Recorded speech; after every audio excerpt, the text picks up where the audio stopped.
c'est bon, on peut respirer, on peut respirer. 20 minutes de match, carton rouge.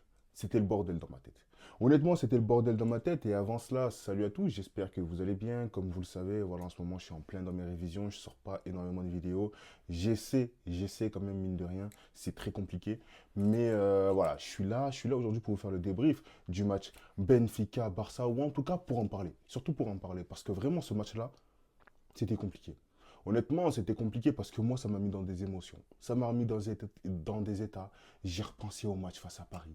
J'ai repensé au match face à Monaco. Et je me suis dit, mais pourquoi? Pourquoi nous, le Barça, à chaque fois, en Ligue des Champions, on est capable de se saboter nous-mêmes notre Ligue des Champions? C'est pas les autres équipes qui sont trop fortes. C'est pas les autres équipes qui sont injouables. C'est nous, on se gère pas. C'est nous, on ne se gère pas. Koubarsi, je ne vais pas lui en vouloir longtemps. Voilà, aujourd'hui, le Barça a gagné et d'une manière plutôt incroyable, j'ai envie de dire. Il y a eu quand même pas mal de choses au niveau de l'arbitrage. C'était assez compliqué, notamment ce qui s'est passé avec Inigo Martinez. Mais bref, la finalité, c'est que on peut respirer. Le Barça a gagné. Donc voilà, premier point, forcément, on parle de Koubarsi.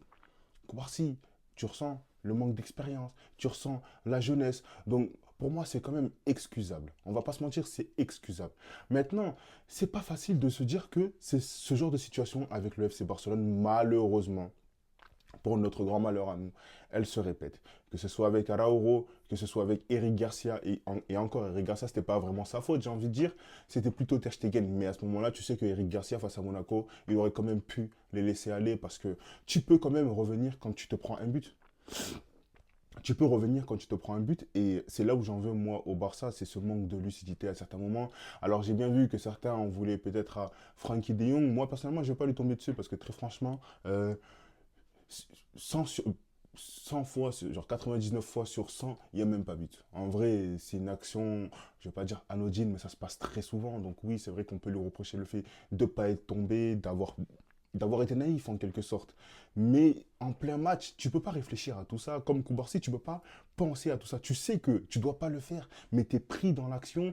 Tu veux pas encaisser un but. Tu es un défenseur, tu as la mentalité d'un défenseur. Tu dois pas encaisser ce but. Maintenant, tu dois aussi apprendre à faire confiance à ton gardien. Faut pas oublier que tu as ton gardien. Parce que oui, tu peux être prêt à lâcher un but, mais surtout, Chesney, d'ailleurs, qui a fait un grand match. Waouh!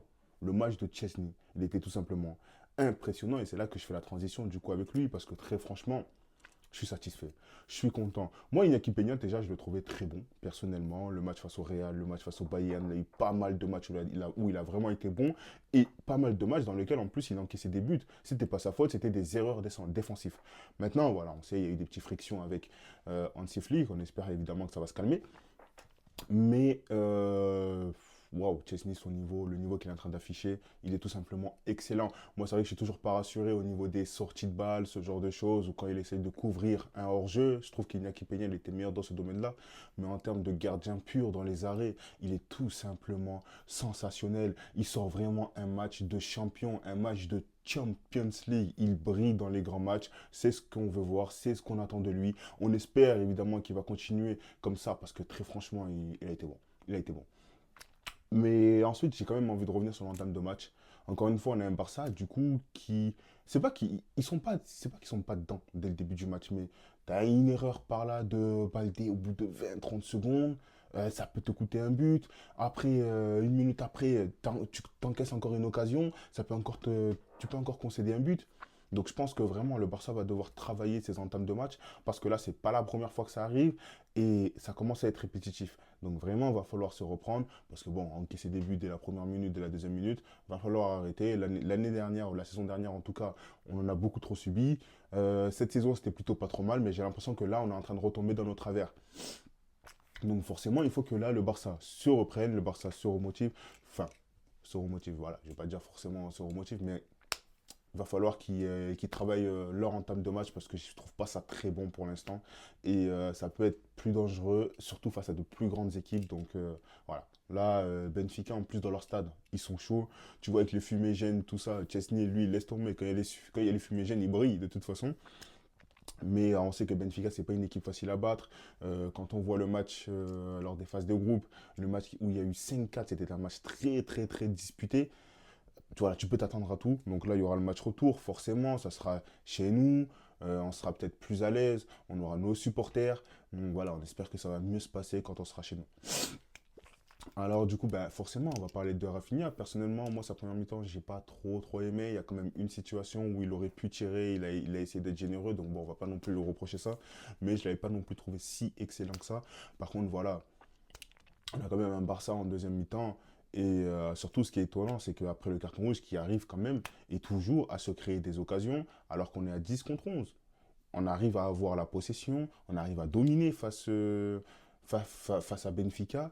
Et à ce moment-là, j'ai l'impression qu'en fait, quand il y a eu le carton rouge, le système de jeu de Benfica, il a quand même été assez perturbé parce que eux, en soi, leur but, c'était pas d'avoir la possession ou quoi que ce soit. On voit qu'ils ont travaillé leur jeu, c'était tout simplement d'attendre que le Barça vienne, de les repousser petit à petit et essayer d'avoir le maximum de contre-attaque. Donc voilà, c'était un jeu plutôt, j'ai envie de dire, assez passif de leur part. Mais du coup, j'ai l'impression que ça les a perturbés parce qu'on était à 10 contre 11. On les dominait quand même. On arrivait à ouvrir des espaces. Et non, franchement bien. Franchement bien. Daniel Olmo, moi je trouvais qu'il faisait un bon match. C'est dommage qu'il soit sorti. Très sincèrement, et ça regarde que moi je pense que j'aurais sorti Lewandowski parce que Daniel Olmo, tu peux très bien le replacer à la place de Lewandowski ou le faire ou le mettre entre Lamine Yamal et Rafinha en le reculant un tout petit peu en tant que faux neuf par exemple parce que c'est un joueur qui est quand même plus productif que Lewandowski. Il peut couvrir plus de surface de jeu que Lewandowski parce que moi je suis désolé mais je l'ai un peu trouvé inutile dans ce match-là, Lewandowski. Très franchement, à 10 contre 11, il te sert à rien, Lewandowski. Oui, il va courir, mais il va juste courir comme ça, tu vois. C'est pas lui qui va apporter le premier pressing. Tu sais, en général, tu as toujours Rafinha, tu as Lamine Yamal. Mais Lewandowski, lui, voilà, il essaie de se conserver pour ensuite, dans les derniers mètres, marquer son but. Sauf que là, c'est pas de ce genre de profil-là qu'on avait besoin. Donc, à mon sens, c'était une petite erreur de la part de Hansi Flick. Après, voilà, comme je l'ai dit, on a gagné le match. C'est le principal à retenir. Lamine Yamal, quand il sort, Rafinha, il passe à gauche. Pareil, voilà, il est un peu plus productif et il marque un but. Franchement, il tente sa chance et boum, il nous délivre. Très sincèrement, il nous délivre. Et là, pour le coup, là, vraiment, je me suis dit, il va falloir conserver ce score. Il va falloir conserver ce score, mais attention surtout à ne pas tomber dans le piège au match retour. Ça reste Benfica. Benfica, c'est une équipe contre laquelle on s'est retrouvé en difficulté plusieurs fois ces dernières saisons. Donc soyons sérieux les gars, ne les sous-estimons pas. Très sincèrement, ne les sous-estimons pas. Donc voilà. Pedri, moi personnellement, voilà, rien à dire, je l'ai trouvé assez bon. Je m'attendais à le voir accompagné avec Marc Casado, ça n'a pas été le cas, finalement c'était Frankie de Jong. Balde, comme je l'ai dit, voilà, attention au niveau des entames de match, en soi l'équipe au global. Donc je pense qu'il y aura quand même certaines choses qu'il va falloir améliorer tout au courant enfin, pour la préparation jusqu'au match face à Benfica. Mais entre-temps, on se retrouve quand même pour le débrief qui aura lieu ce week-end. Donc je vous dis à tous à très bientôt. Et pour ceux qui ont vu le match du PSG Liverpool, moi je l'ai juste suivi. Dites-moi un peu dans les commentaires ce que vous avez ressenti parce que très franchement, apparemment, le PSG a dominé tout le match, mais s'est fait éteindre à la fin par Liverpool. Comme quoi, les grandes équipes, hein, ça marche comme ça. Bon, allez, à la prochaine.